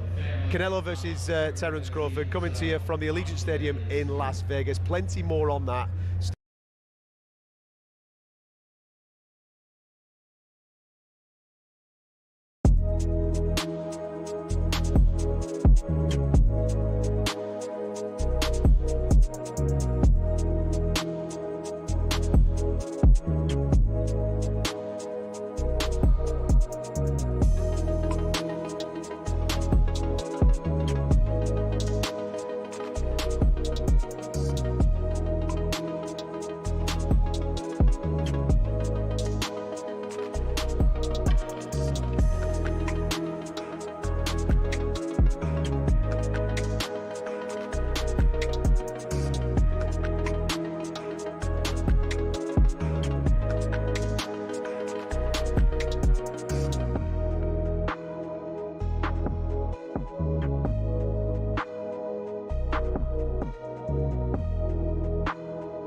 When Sir Jim Ratcliffe took control of footballing operations at United, the Manchester-born billionaire was somewhat welcomed in as a homegrown hero, ready to save the club from the dark days of the Glazers. But in just 12 months, he became a punch bag for many fans. So what happened? Let's take a look and you can decide for yourself. The important context here is that over the last 3 years, the club has lost over 300 million quid. And from day dot, Ratcliffe committed to fixing this, which of course is the right thing for the club. But what seemed to get fans' backs up is the way Sir Jim Ratcliffe, accompanied by Sir Dave Brailsford, went about it. For example, talkSPORT understands their lunch options at the Carrington canteen have been reduced to just soup and sandwiches, which the higher-ups at the club say will save them £1 million a year. Now that might make sense for many who don't get free meals at work themselves, but it gets a little bit more picky than that. It was reported that after staff brought some stationery, they were ordered to send sellotape back because it wasn't considered essential. The reward for being Steward of the Week used to be 50 quid, but that was scrapped and replaced by a paper certificate. And such is the grip Ratcliffe has on spending, he reportedly scrapped company credit cards, meaning some staff racking up hundreds of pounds worth of expenses and spending weeks out of pocket waiting to be reimbursed. But it's not just the stingy decisions around the amount of tea bags in the cafeteria. In 2024 alone, Ratcliffe oversaw 250 redundancies and more were announced at the beginning of 2025. Now, while there are people who acknowledge that United's staff numbers are overinflated, it's the optics which aren't great. Because while all this has been going on, Casemiro's getting paid 350 grand a week, and the club forked out 14 million quid getting rid of Eric Ten Hag and Dan Ashworth. But United fans' rage doesn't just stop here at the cuts. Ratcliffe's unpopular decision to introduce a flat ticket price of 66 quid for every fan, even children, certainly did not go down well. For fans, it feels like the very foundation of the club's support is being attacked for the sake of making marginal financial gains. But Ratcliffe has backed it, saying if you shy away from difficult decisions, then nothing is going to change. And time will tell whether these measures will improve operations at the club and help drag standards up on the pitch. But one thing's for sure, his first year wasn't exactly a charm offensive, and there's still a long way to go for United to be back to where many say they belong.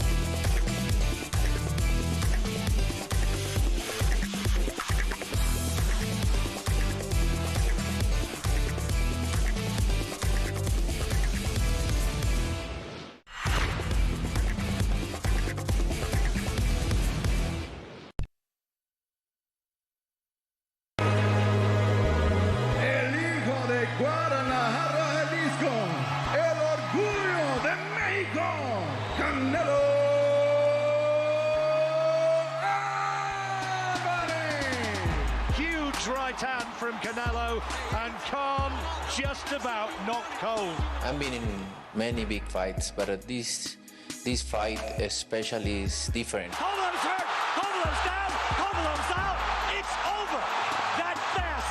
Canelo is the light heavyweight champion of the world. This is the biggest opportunity of my career.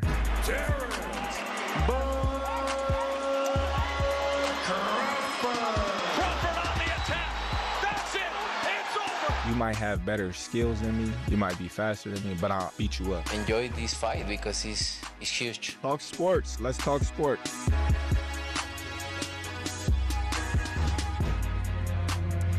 Welcome to Las Vegas, Fight Night Live on talkSPORT. I'm Adam Catterall, Gareth Davies alongside me. We are in the media centre here at the Allegiant Stadium. That's why you can hear a few interviews going on in the background of the prelim fighters that have been successful, but our concentration is all Canelo Alvarez, Terence Crawford, the super fight, the history-making fight here in Sin City. It's been a great week so far, and the cherry hasn't been put on top of the cake yet because that's coming a little bit later on.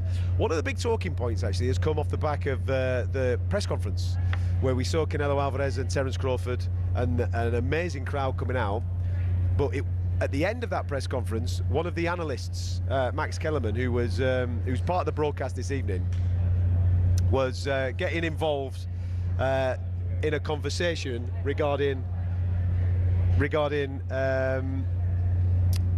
boxing and MMA. What did you make of that interaction? In fact, before you give me a reaction, apologies for people watching me on the talkSPORT Boxing YouTube channel, there's somebody talking right over the top of my head, and I can hear half the stuff that they're saying. Anyway, before we get to your opinion on what Max Kellerman was doing, let's have a little listen to the interaction between Canelo and Max on stage on Thursday. Dana White is the greatest combat sports promoter in my lifetime. Boxing's not as popular as it used to be anymore, right? UFC is really popular. That's because of Dana White. He built something like the NBA. Stop now, because he's about to do it for boxing again. And how do you do that? Hey, Max. Boxing is always bigger and big. Don't say boxing is not big enough. Boxing is big. You know how big is boxing. Should it get bigger, yes or no? Should it get bigger, Canelo? Yeah, maybe it's gonna be bigger, but look, boxing is always big and bigger and bigger. Boxing is boxing. I love Canelo in English, by the way. I love it. Boxing is boxing. No lies. No lies. So how do you do it? There. My respect for all other sport. Great job, everything, but boxing is boxing. You have someone like Turki Al-Sheikh. You have someone like Dana White. You got to love Canelo Alvarez. Listen, he was right. I thought Canelo was right to say what he said. What did you make of what Max was saying, though, regarding the situation of boxing, comparing it to the UFC?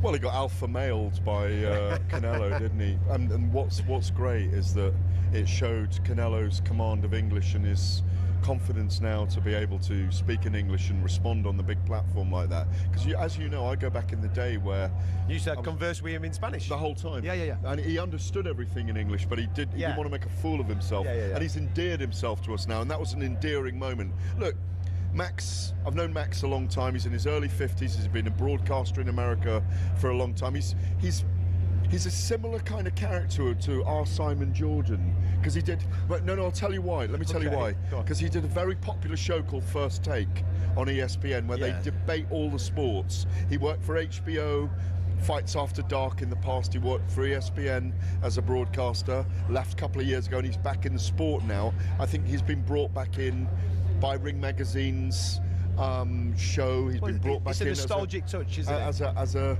As a lead MC. I don't think that's his natural role. He was a post-fight interviewer and an analyst before. Which randomly he's doing now in the ring. So, exactly, there you go. So, he had a lot of responsibility when he was called up to that press conference, because Dana White is a very hard act to follow.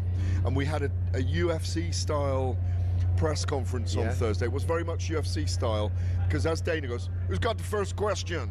And everybody lines up and they ask those questions. And you and I have been there many times at these things, and they're very fascinating. And Dana got balled out himself at one point as well, by a guy called Sean Zittel, who was asking about the Muhammad Ali Act and all these interesting factors. Max stood up. They wanted him to project himself. They give him a moment on the stage. It was interesting what he said. I think what he was trying to, let's use that word allude again, was maybe boxing really needs a shot in the arm in America. And UFC, and I agree with him in some ways, UFC is on the screens in all the bars with the other four big US sports in a crowded entertainment and sports landscape. And I think he was just trying to make that point. But imagine Canelo hearing that. Every time Canelo has stepped out for 15 years, it's a massive event. Right. He's got no clue about little events. There you go. You've just made the point that was in my head. Both men were right. Canelo was right. Boxing is bigger when it's Canelo. It is, there's no doubt about it. I was here last year and the UFC put on the Noche event at the Sphere. Canelo fought Berlanga.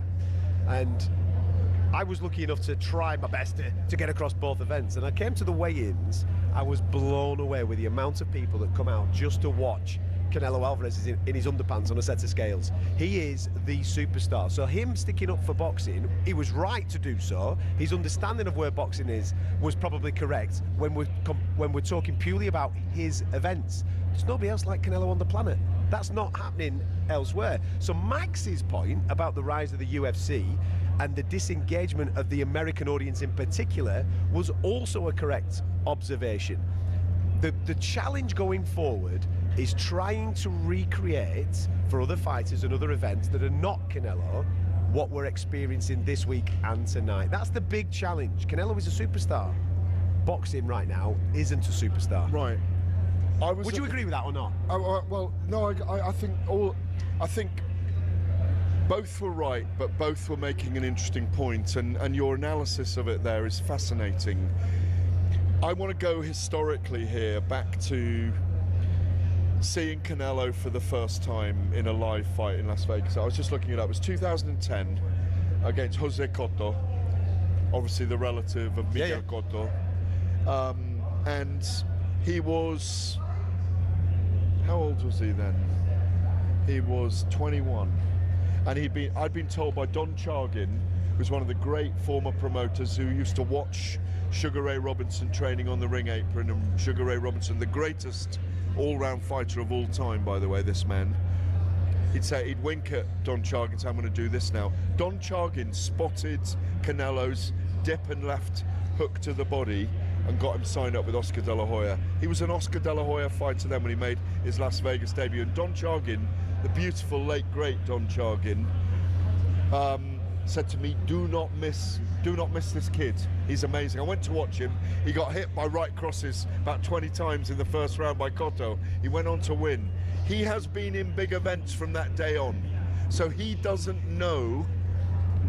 What he's got to do is leave that legacy for everyone else. But they want Crawford to win tonight to make the sport grow. Do you think? Yes. Well, we'll find out a little bit later on. I'll tell you what we're going to do. We're going to spend some time analysing the resume, breaking down the life and times in the boxing ring of Saul Canelo Alvarez. We'll do the exact same thing for Terence Crawford before we leave the show, and then we'll get stuck into how we think that this fight is going to play out a little later on. If you want to interact with us, you can do. We're on the talkSPORT Boxing YouTube channel. We're streaming there live right now. We're in the media centre here at the Allegiant Centre, at the Allegiant Stadium. That's why it's a little bit busy.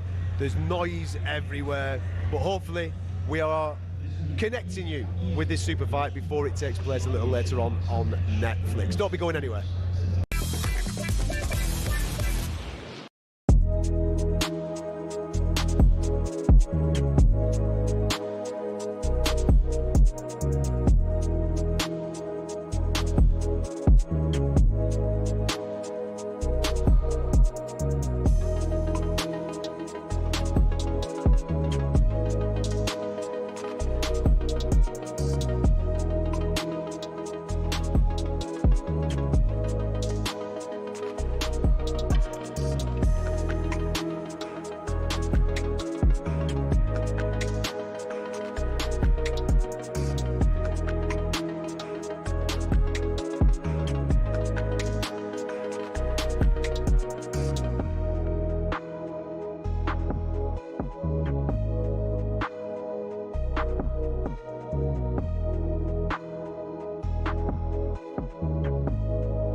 shot from Alvarez. He's looking to take him out right now, Alvarez. Sensational performance from Canelo Alvarez. The speed of these Canelo Alvarez shots is just cartoonish. I always put it a show. I always go in there and put my best. The new star of Mexico, the new star of the world. And Saul Alvarez becomes the undisputed world super middleweight champion.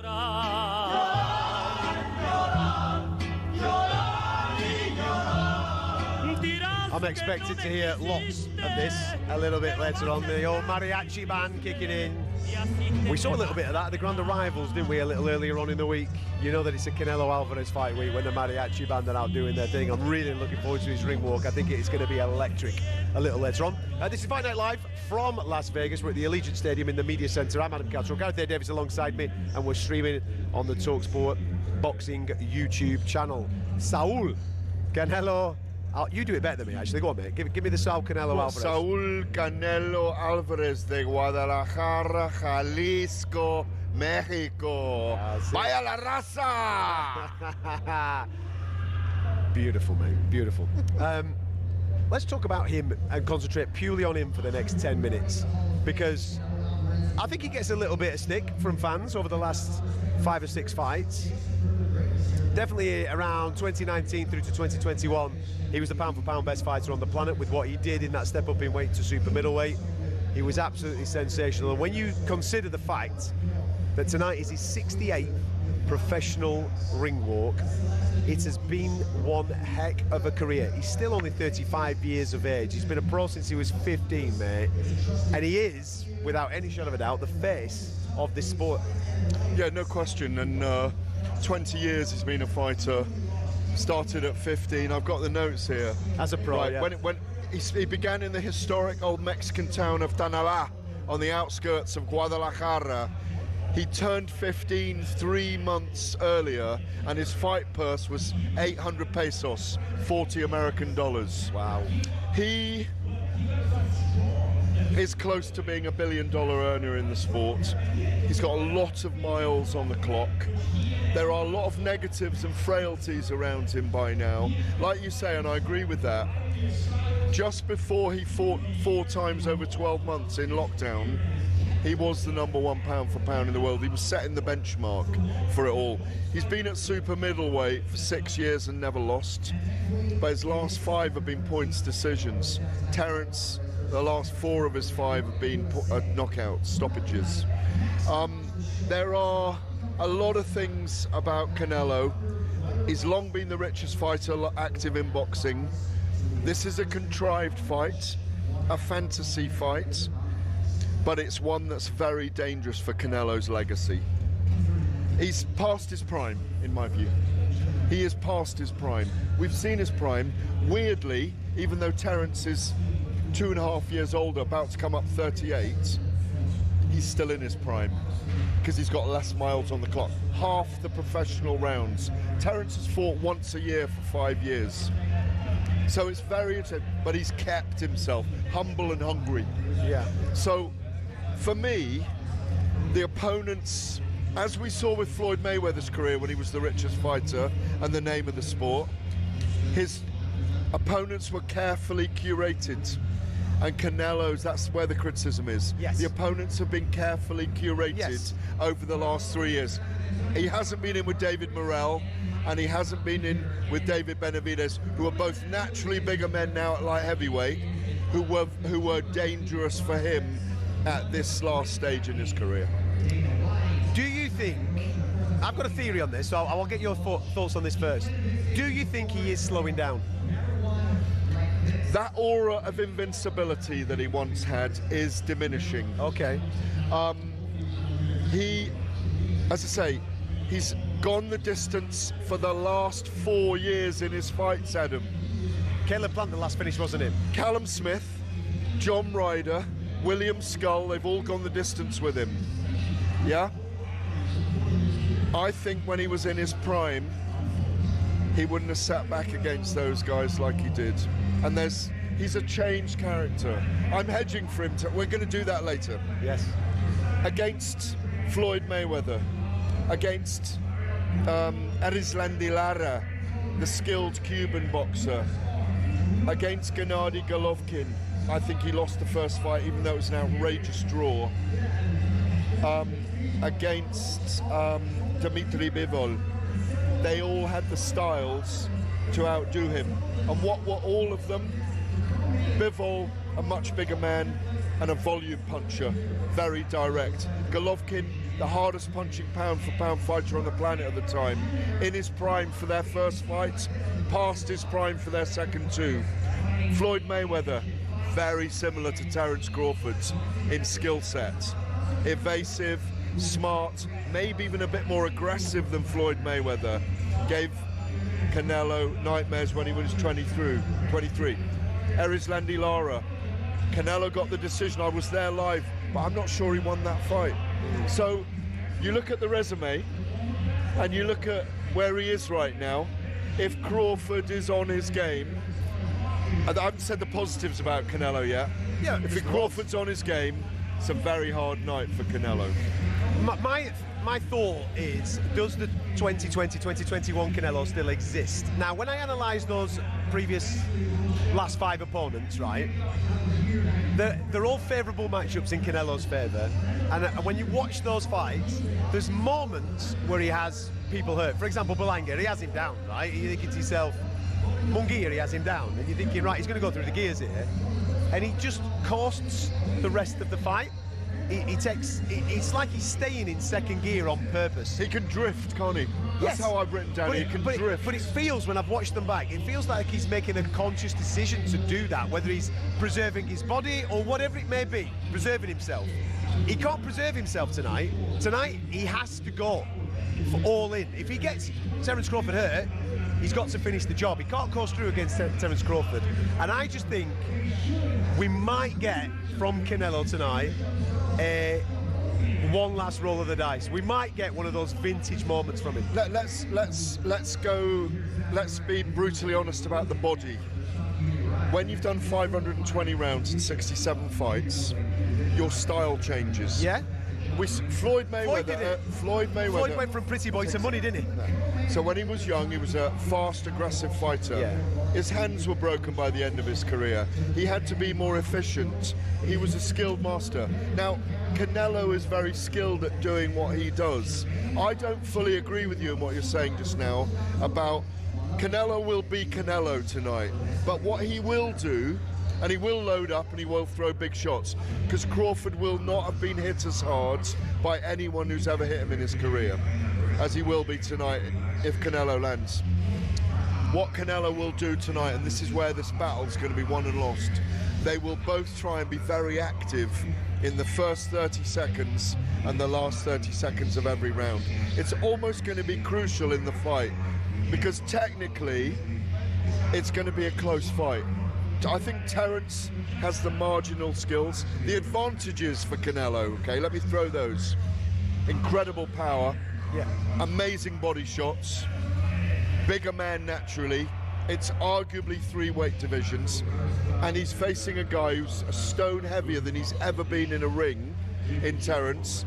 And if he can, this is where I do agree with you, they know that if he can just walk Terence down and walk into the space, not let Terence walk him backwards, Terence could fatigue by the end of the fight, and that might be in their mind as well. It's a fascinating matchup. It's amazing. From a Canelo point of view, what's on the line for him? We know what's on the line for Terence, and we'll talk about that in a minute. But for Canelo, what is tonight? It's the protection of his legacy. It's making sure that he continues to be the face of boxing. If he loses on points to Terence Crawford, or even if he gets stopped by Terence Crawford, I mean, my God, he's earning $150 million US tonight. That takes him near the $1 billion earning mark. They will fight again, won't they? Because he will want to try and get his legacy back against Terence if he loses. If he wins, he may march on, and he may come and have a fight at Wembley Stadium. He may fight Hamza Shiraz. They are talking about that in the background. Turki Al-Sheikh wants that fight to happen. He will have that horrible, marvellous Marvin Hagler moment if he loses tonight and gets outboxed or even stopped. I don't think he will get stopped. No one's really hurt him apart from Golovkin in that first fight for a round and a half. Nobody's put him down. Oh yeah, listen. When he got on his bike. And even when he was he had a fight when he was about 19, and there was moments in that you thought to yourself, oh, he's a bit wobbly here, but he's an intelligent lad. He knows what to do. He gets on his bike. He's got the best chin in boxing.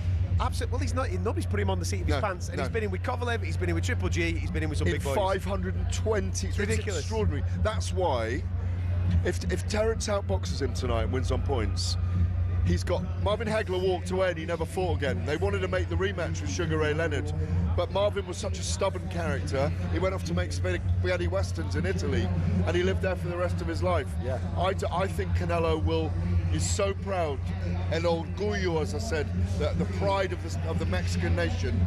He'll want to right the wrong. So I think Terence gets 100 million for the second fight if they do a rematch, and Canelo will get 150 million again. We're going to get stuck into a little bit of Terence Crawford in a moment or so, because he's the other side of that. Don't be going anywhere. You listen to Fight Night on talkSPORT.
Lovely right hand from Crawford. Super shots from Crawford. All the accuracy, all the timing, all the power is coming from the man from Nebraska. History stands in front of me. This is the biggest opportunity of my career. But Crawford has created history. And now, the undisputed welterweight champion of the world, Terence "Bud" Crawford. He did drop bombs, but he keeps on forgetting what he wrote down. The whole crowd goes on. We are edging closer to the super fight, Canelo versus Crawford. I'm Adam Catterall, Gareth Davies alongside me. This is Fight Night Live from Las Vegas, Nevada, fight capital of the world. Allegiant Stadium's the destination tonight for this super fight between these two undisputed kings. We've just analysed Saul Canelo Alvarez and what he brings to the fight and what's on the line for him. Let's talk Terence Crawford, shall we? But before me and Gareth get stuck into it, let's hear from Bud, because earlier this week I caught up with him and talked to him specifically about the prospect of becoming a history maker, a three-weight undisputed champion in the modern era. Oh man, this is the biggest opportunity of my career, you know, and this is the opportunity to become, you know, the first three-weight world champion, undisputed. You know, it don't get no bigger than that, especially fighting a guy like Canelo, who's, you know, been undefeated in this weight class, who's, you know, railroaded everybody that stepped in front of him in this weight class. So this is a massive fight. It's the biggest fight in boxing, and I'm looking forward to it. There's an amazing stat around the fight as well. I think between you, you've had 750 rounds of professional boxing, and neither of you have touched the canvas at any point in that period of time. Do you think something's got to give come Saturday night? We shall see. We shall see. The full interview with Terence Crawford is available on the talkSPORT Boxing YouTube channel. Go and check it out. He is in the mood for a big one this evening, and it'll have to be a big one if he is going to create history. He's undefeated through 41. He's been impeccable. He's been absolutely tremendous. But tonight, without any shadow of a doubt, is the biggest night of his boxing life. Absolutely, and he's built for this, and he's grown to this, and he's developed into this, even to the point where he's got an extraordinary frame, a long wiry frame. He's taller than Canelo by an inch. He's got a 4-inch reach advantage, and the way he's put the weight on, he's 14 pounds heavier than his last fight against Israel Madrimov in Los Angeles a year ago, just over a year ago. I think he's done a really good job on his body to get to this stage. They both weighed 167.5 pounds, half a pound inside the super middleweight limit. It's the undisputed super middleweight title tonight. It is his chance to become the only man in history, in modern history, to be a three-weight undisputed champion. That is like, in other sports, like winning a Grand Prix and winning Wimbledon and winning the World Cup. Can I put it out there? It's almost impossible. Yeah. And he's gone 5 weight divisions undisputed as a world champion. So obviously he's like welter and super middle. You're talking about undisputed. the spread is unbelievable. It's 135 pounds to 168 pounds is extraordinary. Well, this 2 stone more in weight. Yeah. Well, this is Roberto Duran. Exactly. Starting at lightweight as a killer and going all the way up to middleweight. And listen, I know that people hate, obviously, those historical references and, you know, comparing eras and what have you. They're called the Four Kings for a reason, that era. Yeah, absolutely. But what we are experiencing tonight is our own little mini version of something like that. I mean, it's a fantasy fight. These two are kings from different weight divisions. This is a fantasy fight, a contrived, I don't mean in a negative way, a contrived fight made possible in this time because of Turkey Al Sheikh and the Saudi Arabians and Dana White coming on board and Netflix coming. It could not be bigger, frankly. It could not be bigger right now. Sticking on Terence, where are the weaknesses? Where are the gaps? What has he got to be absolutely razor sharp on this evening if he's not to fall foul? Egis Kavaliauskas, a brutal combination puncher, buckled his knees. They ruled it a slip 6 years ago, but he stopped Kavaliauskas in the end. That we talked about Inoue on it. It woke him up. Yeah. Israel Madrimov, Sean Porter gave him a few problems, still at his best at welterweight. Yeah. But Porter's a very skilled guy. And Porter, by the way, as an amateur at middleweight, beat Alexander Usyk, you know, extraordinarily. So against Israel Madrimov a year ago, my feeling was that Madrimov hit him too much, too hard. He will be hit harder tonight than he's ever been hit before. Can he withstand, and he's got a great chin, can he withstand Canelo's body and head punches? That's a big one tonight. We'll find out in the first 3 or 4 rounds. And then offensively, the things that he brings to the table that he could take advantage of the gaps in Canelo. Discipline and efficiency. He is the most skilled fighter on the planet outside Alexander Usyk. He's a Southie as well. He's a southpaw, he's a lefty, but he can do equally well with right and left. He can punch going backwards. He can move laterally. He never goes in straight lines. He's vicious when he's got someone hurt. Discipline and efficiency, that's how he wins this fight. My feeling is he needed to change his style. The reason I favour Canelo slightly in this fight, I wondered if Crawford needed to change his style. We'll come on to that in the last section when we do our picks.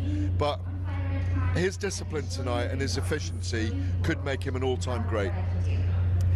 I just keep thinking about that performance that he put in against Errol Spence. And going into that fight, the American audience in particular had Spence as the favourite. Only just, it was a very, very tight one-up with the bookies, but they had Spence as the favourite.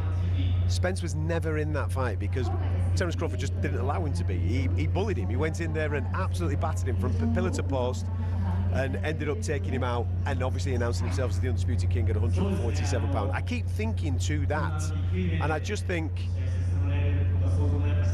that is the type of performance that I think is required this evening in order for him to become the 168 champ. That was 3 weight divisions lower, by the way, okay? Yes. He's up against a guy that's been a super middleweight for 6 years. I'm not disagreeing with your argument, I'm just positing a different case from the other side, that he was brilliant against Errol Spence. I in my write-up for the Telegraph, my Telegraph column, and on talkSPORT at the time, I was calling for a Canelo fight next, and people going, what are you on about? He can't go up 3 weight divisions. He only can because of his skill set. Yeah. That you still have to question Madrimov, who's a tough, durable Eastern European fighter. Terence won that, in my view, not easily, comfortably and clearly, but he had a tough night. He had a very tough night. Canelo's a different type of fighter to Madrimov. He's not the same volume. No. Weirdly, looking at the stats, Terence is hit more per round and doesn't throw as many punches per round as Canelo, which I found very interesting on the stats. So that's why I think Terence has to engage at times in the mid-range tonight and win the exchanges, because he's got to get the respect of the naturally bigger men, which he did against Crawford, which he did against Spence brilliantly and dominated for 12 rounds. One thing that we can absolutely, or 7 rounds or whatever it was. One thing that we can absolutely guarantee the audience at home when they do tune into this a little bit later on, in recent times, Canelo opponents have been happy to take the money and clear off, of which has not led to the most entertaining of fights. This lad ain't here for that. Yes, he's getting weighed in and he's getting paid an awful amount of cash to be here, Terence Crawford. 50 million. He is here to win. There's something about his aura, there's something about his personality, his mentality, where he is the ultimate competitor. He will not go in that ring tonight, and if he has a disastrous first 2-3 rounds or whatever it is, he will not be thinking to himself, I'll just coast this, take my money and clear off. That will not enter his mind at any particular point. He is going to be prepared to go out on his shield if he has to in order to try and get the victory. That will lend to a fantastic fight. It could lead to a downfall, but that mentality is the thing that I'm holding on to when I'm thinking about Terence Crawford winning this, because of the competitive nature that he has. Yeah, well, it's funny you mentioned that just now, because I was thinking earlier, in Canelo's last fight against William Skull, like you mentioned, in Saudi Arabia, Skull did the biggest impersonation of a pacifist we've ever seen in a ring, and Canelo didn't care about it. The lowest punch output in an undisputed title fight we've ever seen. Horrible fight. In 30 years of CompuBox doing statistics. I agree with you. Terence Crawford, the greats, and these two are greats, or they're on the way to being greats. They're very close to it. I think they are. They're modern greats, but all-time greats, different thing. they have the chance to rubber stamp themselves as all-time greats tonight if they give us a brilliant fight, or maybe even a second fight, and their names will always be associated with each other. Crawford needs the association of a big name, and this is it tonight for him. That's why he will deliver in whatever form he delivers. And the true greats, the Muhammad Alis, the Sugar Ray Robinsons, they learn, the Alexander Usyks, they learn to change the pattern of a fight, because the super ego and the super id is inside them, and it happens in the moment, and that's where this aura comes from. But Canelo has the same aura, weirdly, as a man. Oh yeah. But Crawford has the aura with the skill set. That's why he can afford to not scream and shout, because he is incredibly skilled, incredibly tough. And if Canelo is hurting him and hitting him hard early on and dominating him, you're right. He will come and he'll find a different way. He'll come out and he'll switch right and orthodox and southpaw, and he'll hit him with punches, fast punches, and then move again. Play possum on the ropes. Try and time different punches coming from Canelo. Go to Canelo's body, for example. He's got all that in him. So I do think we're set for a genuine super fight, Adam. I think you're on the money. Do you think Terence can stop Canelo? Can I leave that for the last section when we do our picks? All right, no, I'll do it now. Yes, he can. Yes, he can. Because when he's very good at finding the sweet spot. It's the sweet science for a reason. And if he gets in there and Canelo is too slow and his age is exposed, and those 500 plus rounds do make him slower, and Canelo is tardy with things, and Crawford seeing the openings in the door, he will exploit them. He's good enough to exploit them. Final section. I don't think he will, but he's good enough to do it. You don't have to jump on that, you're fine. Final section of the show is on the way, and this is where we're going to break down how we think this is going to play out. The beautiful thing about it is that neither of us really know. Nobody listens to this show, really knows. That is the sign of a super fight. It's the sign of top matchmaking. It's the sign of something that's extremely exciting. We'll get stuck into it next, right here on Fight Night Live from Las Vegas.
someone's being sarcastic with their music choices. We're not on holiday, we're working. We're in Las Vegas for the super fight, Canelo versus Crawford. The big news tonight already. Congratulations to Lewis Crocker. He's the IBF welterweight champion of the world. He beat Paddy Donovan in Belfast. Fantastic victory for him. There'll be a big fallout on that on the talkSPORT Boxing YouTube channel throughout the course of the week. And of course, I've no doubt that Simon and Jim will talk about it on Monday for you as well. So make sure you tune into that at 10 a.m.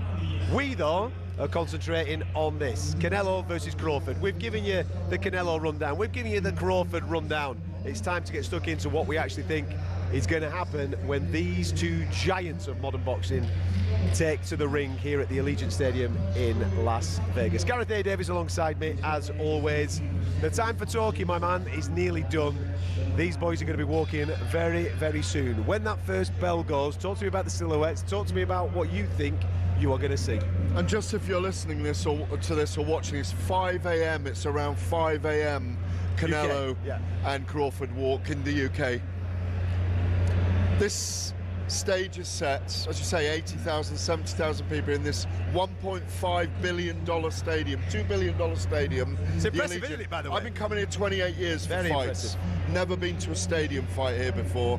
MGM, T-Mobile, Caesars Palace, different places, but never a big stadium like this. And I cannot wait for us to walk out there and feel the buzz. I've got to see, in my view, and I'm saying this as an insider, because Canelo got that weird Adelaide Bird decision in the first, judging decision in the first fight with Gennady Golovkin, because he was given a judging decision against Floyd Mayweather when he clearly lost that fight as well, but the judges were looking to help him a little bit. He is seen as a favoured son here. He will have 70% of the audience in there tonight. Maybe more. Mexican Independence Weekend, maybe even more. That has a sway with the judges. So I see him as a big favourite tonight. Terence is coming up 3 weight divisions. For me, if Canelo is a good Canelo tonight and Crawford is a good Crawford, then I think Canelo wins this on points in a very close fight. I wouldn't rule out the draw, but I think Canelo wins it on points if he performs tonight. I like it. I'll get you off that fence in a minute, mate. I'll get you to nail it to the mast. I'm going to nail it to the mast in a minute, but before I do, I think it's only fair that we hear from the former undisputed heavyweight champion of the world. We got to sit down with a man that shares the same age as you, only a week apart in birthdays, celebrating recently, the one and only Mr. Lennox Lewis. This is what he had to say a little earlier on this week. He can do it. I think coming up 3 weight classes is quite a feat, and only the few can do it. I think he's definitely capable of doing it. Like I said, he's kung fu to me. You know, he's like, everything he does is kind of like martial arts, way he moves and way he punches. And is a terrific fighter, strong fighter. Not only like, he looks skinny, but he's strong as well. It's an interesting battle. It's going to be an interesting battle. I think if he can keep Canelo far out and he moves and, you know, keeps his combination, keeps that right hand in, doesn't get affected by Canelo's body punches, because Canelo, you know, he breaks ribs when he throws body punches. So if he stays away from that, he should do well. Listen, a little bit of expert analysis from Lennox Lewis when we sat down with him. We've spoken to the who's who throughout the whole course of the week, haven't we? We've got to speak to Antonio Tarver, Roy Jones Jr. A lot of people, obviously, talking about the skill set of Terence Crawford. We know what it is. We've seen him on several occasions. As you pointed out, I think the first one that we saw was when he beat Ricky Burns up in Scotland, but since then he's been absolutely magnificent. I personally can't tell whether he is a southpaw or an orthodox, because he's equally as brilliant from both stances. I think we're going to get a performance tonight from Terence Crawford that you've alluded to that is absolutely sensational, and it's going to need to be sensational because you are right to bring up the judges. Let me give you the start of the Bivol fight, right? Bivol beats Canelo. All 3 judges scored it 115, 113. But when you actually break down each round, punch output, punches landed, Bivol outlands Canelo in 12 rounds. 12 rounds. Canelo doesn't get a sniff. I think on the night I scored maybe 3 rounds, and I thought I was being generous to Canelo that night, so a 9-3 swing. But all 3 judges scored 115, 113 across the board, which insinuates a 7-5, a very tight fight. Unanimous decision. Crawford needs that level of dominance, I think, to squeak past tonight. And that's where my mind then goes, I don't think he can do that level of dominance because he is the smaller guy. Bivol was the bigger guy. I think he can dominate. I think me and you can sit here at the end of this and go... Dominate technically, you mean, yes, rather than dominate yes, physically? Yes, skill set wise, landing cleanly and efficiently. I think he can win 8. I think he can win 9. But will that be enough for these judges to give him that decision? And I bring it up because 2 of the judges that scored that Bivol fight that night are in there tonight scoring this fight. So my overriding thing is, I will say now, Canelo Alvarez will win this fight via a decision. That's what I'm going for. But I'm pretty confident that we will come back and do the podcast and we'll say he didn't win that fight. Yeah, but you're hedging there as well because you're saying Crawford's won, but Canelo get the decision. But what I will say, listen, I'm not on the fence here saying. No, I'm teasing you. I don't think either man gets stopped. I don't think either man gets stopped. I don't. I think we go the distance, and if we see the end of the fight, Canelo Alvarez will have his hand raised. We may get a stoppage for Canelo if we suddenly see in there that Crawford really isn't physically big enough to withstand Canelo. I think he is. I said that at the very beginning. I think the way, it's one of the things I questioned this week, the fact he's a stone heavier than he's ever been on a weigh-in day before. I wondered about fatigue and tiredness. Yeah, lactic acid kicks in on those muscles. Yeah, and I don't think Canelo's going to change his style too much. I think he'll be busy first and last 30 seconds of the round, I say. I think the first 4 or 5 rounds will tell us how tight the decision's going to be on this fight. Because neither man rushes into his work either. And they're both so experienced, they know they can't rush in. I don't disagree with the pick you've given, but I think Canelo will get the points decision tonight. That's what I picked. And yeah, but I also think that if Crawford, we haven't said it yet, if Crawford in our eyes is 175, judging the fight, that it wouldn't surprise me if it scored a draw. And then we'll come back and we'll do it all over again. Vegas has a happy habit of doing that. Yeah, listen, I hope that whoever wins this fight gets their hand raised. I just want a classic. Yeah, of course, we all want a classic. But I think whoever wins this fight has to get their hand raised for the good of boxing. There's too much at stake here. We need to re-engage audiences. We need them to trust the sport, don't we? That's what we need them to do. Yeah, but stylistically, if it is close enough that it is a split decision, then we need to decide it over 24 rounds and not 12. I mean, if the judging is good. Yes. Listen, if it is a draw, score it a draw, and let's go again. Absolutely. It's great to be here, though, isn't it? It's been an amazing week.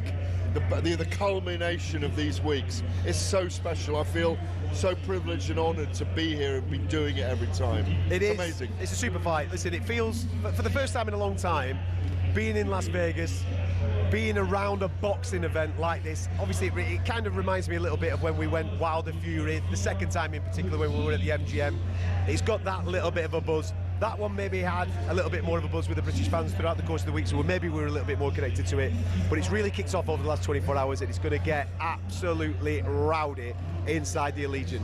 Listen, I hope you've enjoyed our coverage throughout the course of the week. There's been plenty on the talkSPORT Boxing YouTube channel that you can go and have a little bit of a nosy at before these guys get to the ring. We will be back later on to obviously react to everything that we see, but it's all set for an absolute cracker. And as Gareth said, 5 a.m. in the morning on Netflix is where you will see these two giants collide.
course, only one place to start, and the situation at Tottenham Hotspur, because Daniel Levy has gone.